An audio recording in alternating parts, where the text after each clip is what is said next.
முக்கிய உத்தரவுகளையும் நீதிபதிகள் பிறப்பித்திருக்கிறார்கள். அந்த வகையில தேசிய நெடுஞ்சாலைகள் மற்றும் நெடுஞ்சாலைகளில் சுற்றி திரியும் விலங்குகளை உடனடியாக பிடித்து அங்கிருந்து அப்புறப்படுத்த வேண்டும், அதனை உரிய காப்பகத்தில் விட வேண்டும் என்று அனைத்து மாநிலங்களுக்கும் உச்சநீதிமன்றம் இன்றைக்கு தனது உத்தரவை பிறப்பித்திருக்கிறது. விலங்குகளால் ஏற்படக்கூடிய விபத்து உள்ளிட்டவற்றை தடுப்பதற்காக நெடுஞ்சாலைகளில் சுற்றி திரியும் விலங்குகள் குறித்து புகார் அளிப்பதற்காக உரிய அவசர கால எண்ணை மாநில அரசுகள் ஏற்படுத்த வேண்டும் என்றும் தனது உத்தரவில் நீதிபதிகள் தெரிவித்திருக்கிறார்கள்.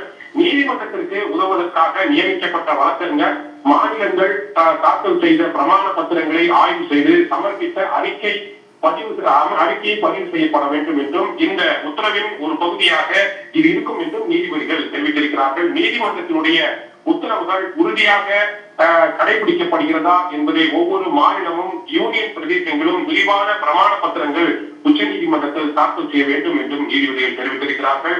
அதே போன்று பொதுப்பணித்துறை, நகராட்சி அதிகாரிகள், சாலை மற்றும் போக்குவரத்து அதிகாரிகள் நெடுஞ்சாலைகள் மற்றும் விரைவு சாலைகளில் இருந்து கால்நடைகளை அகற்றி உடனடியாக தங்கும் இடங்களுக்கு மறுவாழ்வு அளிக்க வேண்டும் என்ற அளவிற்கு ராஜஸ்தான் உயர்நீதிமன்றம் ஏற்கனவே பிறப்பித்த உத்தரவுகளை மீண்டும் உறுதிப்படுத்துமாறு நாங்கள் இந்த உத்தரவில் பிறப்பிக்கிறோம் என்றும் நீதிபதிகள் தெரிவித்திருக்கிறார்கள்.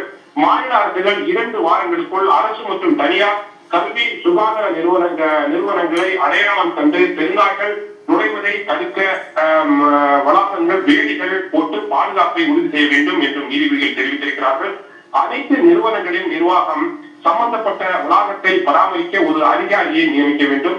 நாய்கள் நுழையாமல் தடுப்பதற்கு உரிய பாதுகாப்பு நடவடிக்கைகளை நிறுவனங்கள் ஏற்படுத்தியுள்ளனவா என்பது குறித்தும் அறிக்கையில் தெரிவிக்க வேண்டும். நகராட்சி அதிகாரிகள், பஞ்சாயத்தில் உள்ள அதிகாரிகள் எந்த வளாகங்களை ஆய்வு செய்ய வேண்டும் என்பது குறித்தும் நீதிபதிகள் பல்வேறு உத்தரவுகளை பிறப்பித்திருக்கிறார்கள். விலங்குகளால் ஏற்படக்கூடிய விபத்து உள்ளிட்டவற்றை தடுப்பதற்காக நெடுஞ்சாலைகளில் சுற்றித் திரியும் விலங்குகள் குறித்து புகார் அளிப்பதற்காக உரிய அவசர கால எண்ணை ஏற்படுத்த வேண்டும் என்றும் பல்வேறு உத்தரவுகளை நீதிபதிகள் பிறப்பித்திருக்கிறார்கள். ஏற்கனவே இந்த தெருநாய்க்கடி விவகாரம் தொடர்பாக நாடு முழுவதும் பல்வேறு விதமான விபத்துக்கள் ஏற்பட்டு பலர் உயிரிழந்திருக்கின்ற இந்த சூழ்நிலை தான் ஏற்கனவே நீதிபதிகள் பல்வேறு முக்கிய உத்தரவுகளை பிறப்பித்திருக்கின்ற இந்த சூழ்நிலையில் நெடுஞ்சாலைகள் மட்டுமில்லாமல் நிறுவனங்களுக்கு வெளியே சுற்றித் திரும் நாய்களை கட்டுப்படுத்துவது தொடர்பாகவும் நீதிபதிகள் இன்றைய தினம் உத்தரவுகளை பிறப்பித்திருக்கிறார்கள்.